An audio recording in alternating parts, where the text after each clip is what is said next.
He says in the aftermath he suffered anxiety and depression and is speaking out to highlight there is life after suffering a stroke. Speaking on the Hard Shoulder here on Newstalk, Mark Cagney described the moment he was told by doctors in Beaumont Hospital what had happened. Following morning they came and said, you have had a pulmonary embolism, which is a clot on your lung. And I thought, okay, could have been worse, but why am I in a stroke ward? And he said, because what you told us, what you described to us, does not compute with what we've seen so far. Then they did brain MRIs and they discovered that I had a stroke, possibly 2 strokes. That's all for now. More in an hour. Newstalk weather. Thanks to the AA. For peace of mind, we provide cover for your valuables outside of the home once they're specified on your home policy. Go online to the aa.ie. Very wet across the country tonight, with showers along with some longer spells of rain at times. Lowest temperatures of 3 to 5 degrees. And now you're up to date on Newstalk. The Newsround on Off the Ball. With Gillette. Put your best face forward with our new and improved razors. This is Newstalk. Hello there, you're welcome along. Wednesday evening, Joe Malloy with you. Lots of football talk on this Champions League evening. Philippe Auclair ahead of PSG Barcelona. We're presuming there won't be another 2017 miracle. Miguel Delaney will be along on the football show. Fairly extraordinary events last night in Turin. Miguel has no sympathy for Juventus, you'll hear why. North London Derby is on Sunday. Spurs talk coming up with Martin Lipton, Jose, Matt Doherty, Gareth Bale, amongst other things. And then, of course, there is Wednesday Night Rugby. Niamh Briggs in the Irish corner. Andy Nicol, as you'll hear, is for the first time in a long time, he's tipping the Scots to beat Ireland. There is a mood that they are going in the right direction. 53106 is the text number. We're at Off the Ball on Twitter. Richie McCormick, hello. Hey, Joe. Will O'Callaghan, hello to you. Evening, Richie. Evening, Joe. So the Scots, Will, they have our number. That's the sense over there. It's been coming for a long time. This is the year. Well, look, they've improved an awful lot since Yokohama when Ireland eased past Scotland at the Rugby World Cup. And, you know, I think having Finn Russell back into the team has made a huge difference to them this year. They've become a far more difficult team to defend against purely because of the unpredictability in terms of the plays that Finn Russell brings to the table. And I think even though he didn't play all that well at Twickenham for their famous win when they lifted the Calcutta Cup, it was probably Stuart Hogg who did most of the damage on that day, maybe Ali Price. It's still added that little bit more to their attack this year. And Finn Russell, while he will do things that will frustrate supporters along the way, I think he adds that bit of X factor that was missing when Scotland could easily have beaten Ireland at the Aviva Stadium in the opening game of the 2020 championship when, you know, a day that Stuart Hogg uncharacteristically dropped the ball when the line was in sight. That day, I thought Scotland were a little bit predictable to defend against. It's far more difficult to see how Ireland are going to cut off all their attacking threats this coming Sunday afternoon at Murrayfield. And they look a transformed team compared to where they were 18 months ago, coming up to 2 years ago. And, you know, I think Ireland have to give them full respect, despite having their number for the best part in the Six Nations era.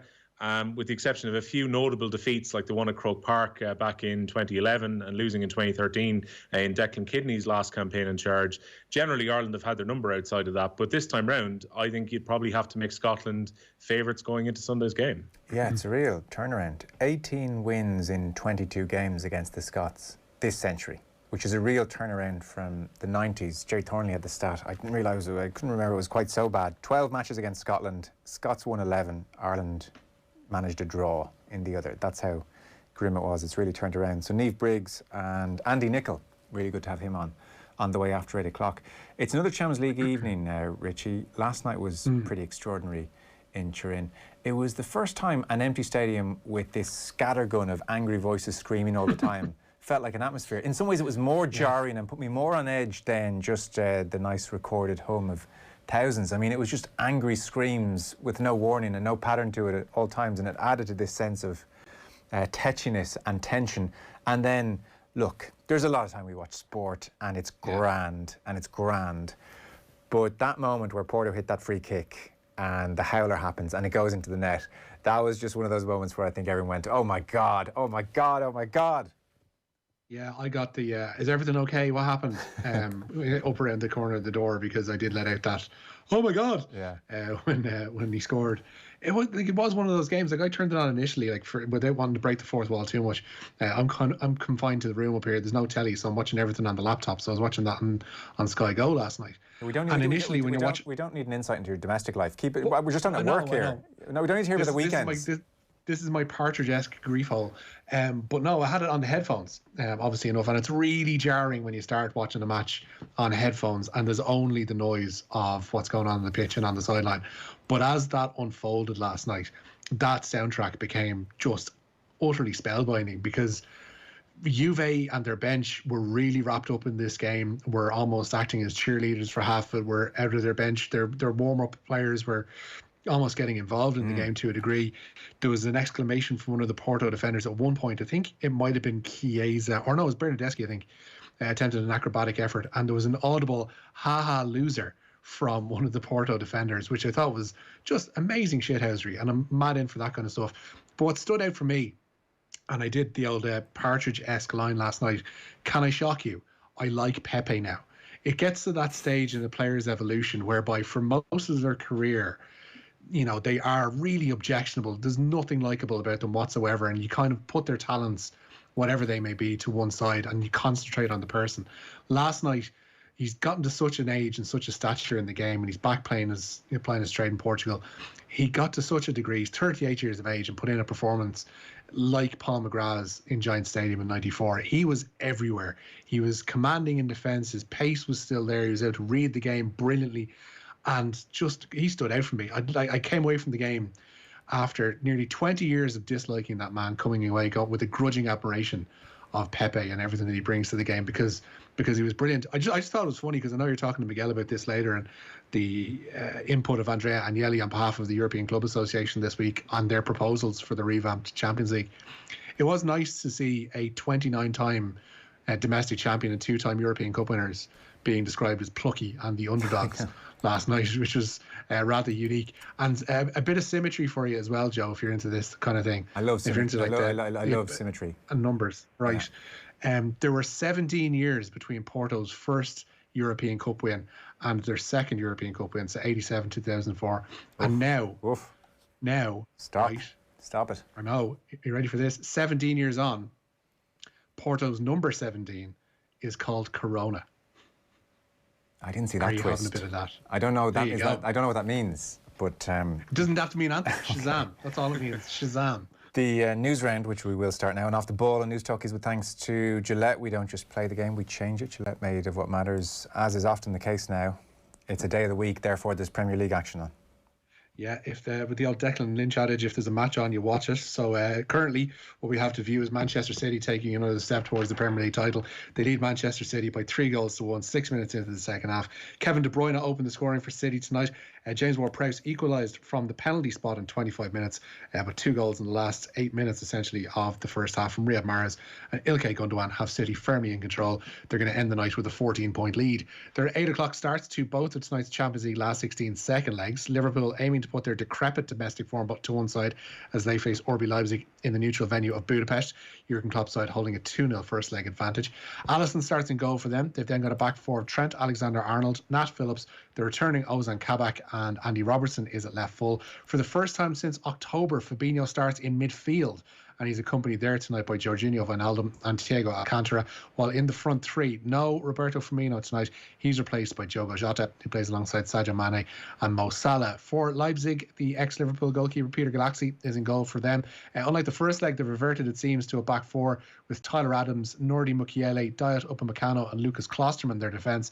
In midfield then we've got Christopher Nkunku, Kevin Campbell and Marcel Sabitzer, with Emil Forsberg and Danny Olmo in support of the Danish striker Yusuf Poulsen. The Athletic journalist Simon Hughes joined this morning's OTB AM to discuss Liverpool's recent woes, and he says a huge summer lies ahead for their sporting director Michael Edwards.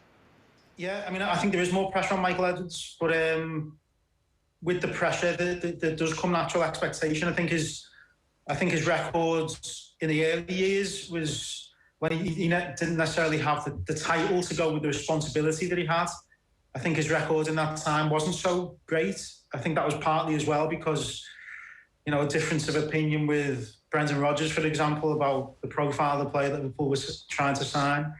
I think Jurgen Klopp makes his job easier because he's got a very clear idea of who he wants, and yet he is also willing to listen to the people who are in control of the transfer system at Liverpool. So, Salah will be an example of that. Jurgen Klopp wanted to sign Julian Brandt. He was his preference at the time, and Dave Fallows, who is essentially the chief scout, was like, no, we should really go and get Salah. And that's been proven to be a really smart move and an example of when it works at Liverpool, how effective it can be.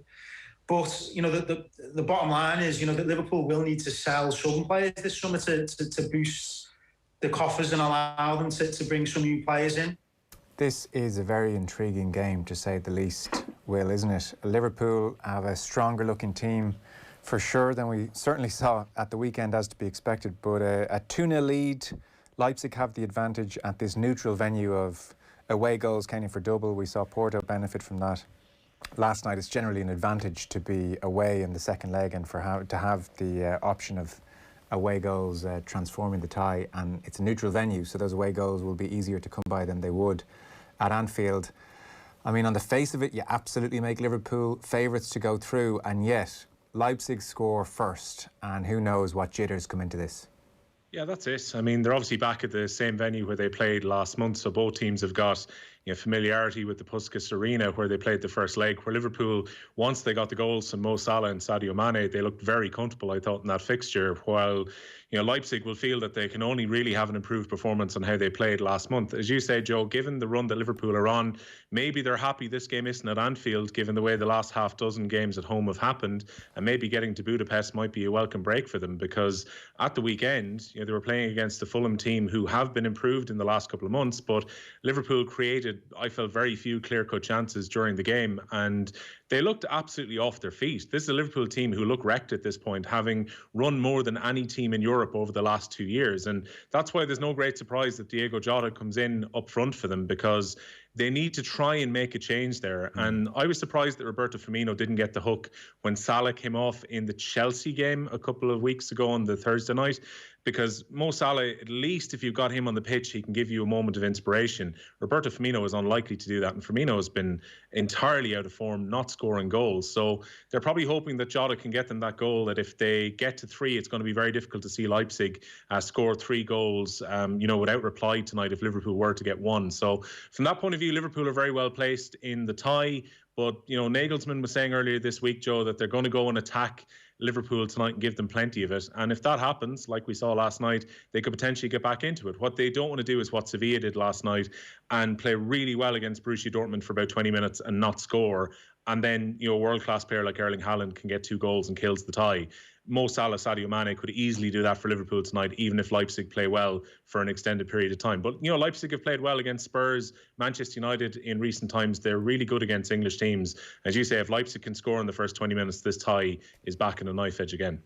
Liverpool might be glad to get away from Anfield is the most ridiculous thing you've ever said in your journalism career, and yet I kind of see where you're coming from a touch as well. It's just a sign of how weird everything is at the moment.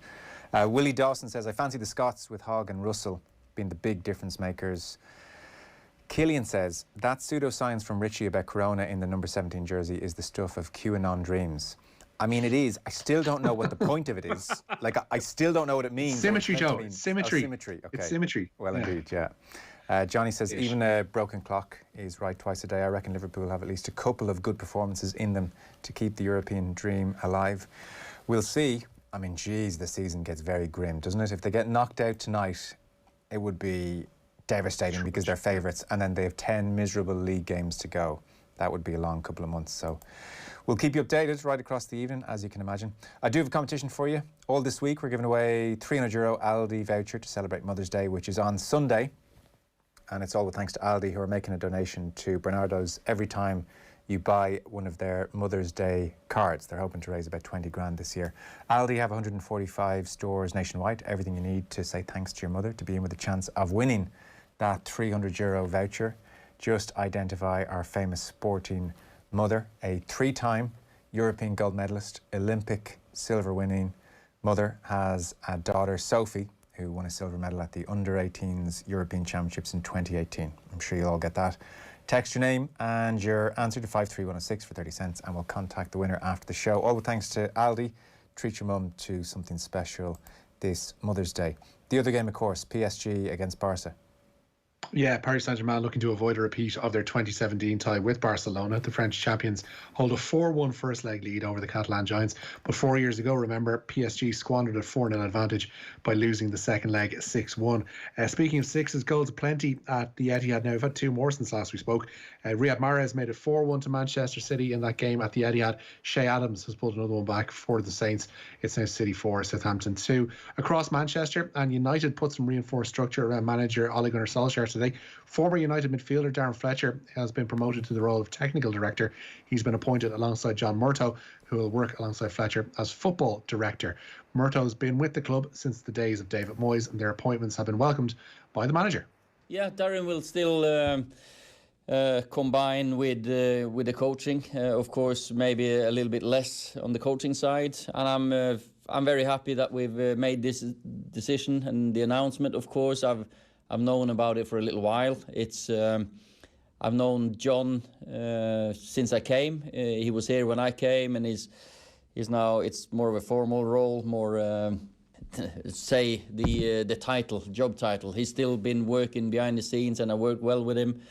It's a cultural fit. We know we're a work in progress, and what we're doing, we just want to improve on and better. So very happy with what we have. So we still got the continuity of the last few years, but still got new ideas and fresh thinking with Fletch, who has been at the club before and come back now.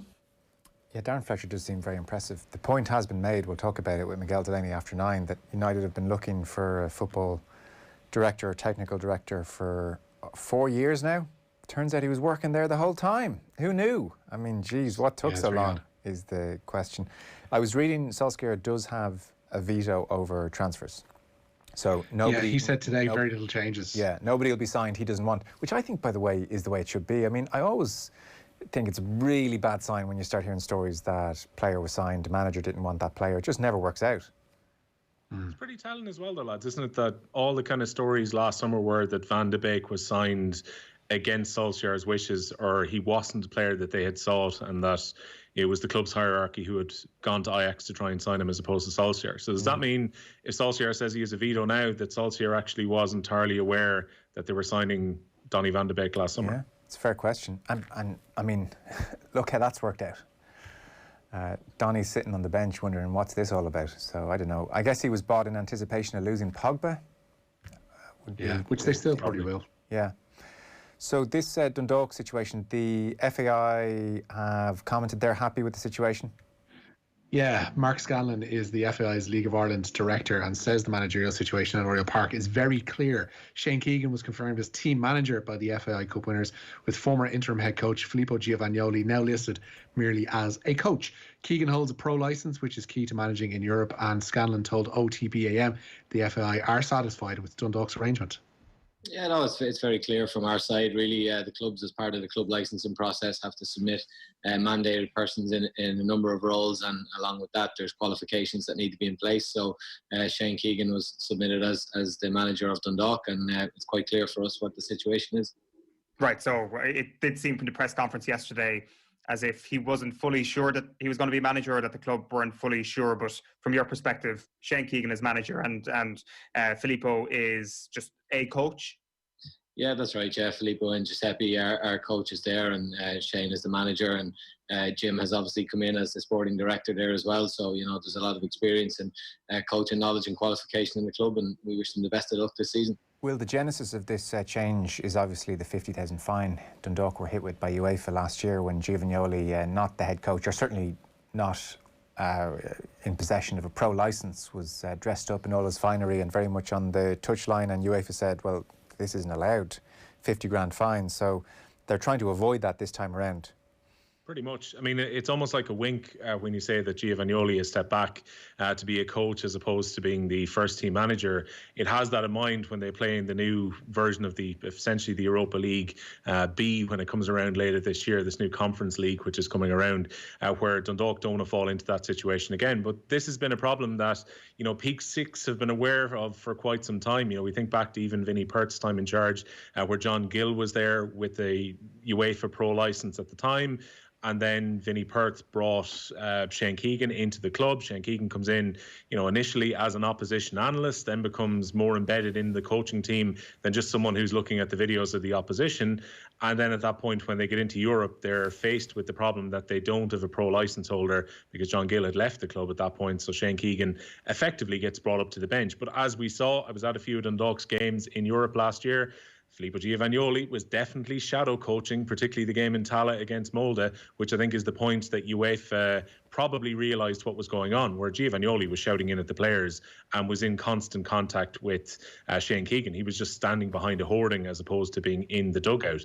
This time round, this allows Filippo Giovannioli to be in the dugout along with Giuseppe Rossi. They can just be there as part of the coaching team. I think the interesting thing is, lads, how hands-on is Jim Magilton going to be in terms of the team as opposed to Shane Keegan in this? Like, I get the feeling this isn't like United, where these two new appointments they've made will sit in the stands when United are playing. I wonder how close to the bench and how influential Jim Magilton is likely to be on first team affairs in Dundalk in the coming season. Rich, last story or two? Yeah, Sam Bennett remains in the Green Points jersey after today's fourth stage of the Paris-Nice, but only just. The stage itself was won by Primoz Roglic, who's also the new man in yellow. Roglic has also accrued more points than Bennett, but can only wear one jersey at a time. And so Bennett remains in green despite being level on points with Mads Pedersen, the definition of a technicality. While Roger Federer, will leave on a positive note, has won his first match back after over a year away from tennis. The 20-time Grand Slam winner beat Dan Evans 7-6, 3-6, 7-5 in their Qatar Open second round match, and Federer will face the world number 42 Nicolas Basilashvili in the quarterfinals. Good to see him back. One last one just to touch on. I'm sure people are interested in where the Ryan Giggs situation is, so it's unresolved to say the least. Yeah, he won't be in charge of Wales during this coming international break. He's agreed to remain on special leave following his arrest in November after an allegation of assault, one which he denies. Robert Page will once again take over for the upcoming matches with Belgium, the friendly with Mexico, and then the other qualifier with the Czech Republic. Okay, very good. Richie McCormick, thank you. Cheers. Will O'Callaghan, thanks, Will. Cheers, lads. We have Wednesday Night Rugby after 8 o'clock. Andy Nicol and Meet Briggs on the way, but up next we're checking in with the always great Philippe Auclair. The News Round on Off the Ball. With Gillette, we don't just play the game, we change it. Gillette, made of what matters. The moment you see the new Volkswagen Tiguan, you just know. It's equipped the way you want it equipped. It's connected the way you want it connected. And it's powered the way you want it powered. Plus, with PCP finance from just 0% APR, everything else falls into place. Follow your instinct. Search Volkswagen Tiguan now. Finance provided by way of hire purchase agreement from Volkswagen Financial Services Ireland and subject to lending criteria. Terms and conditions apply. Visit volkswagen.ie/211 for further information. Volkswagen. Okay, can everyone see my screen? Hang on, I think Mark's Wi-Fi is down. Mark? I think he's frozen. We know he's frozen, Miles. He's not moving. No, I think he's actually frozen solid. Working from home this winter? Make sure those heating bills don't bite. Switch to Energia's cheapest dual fuel bundle and save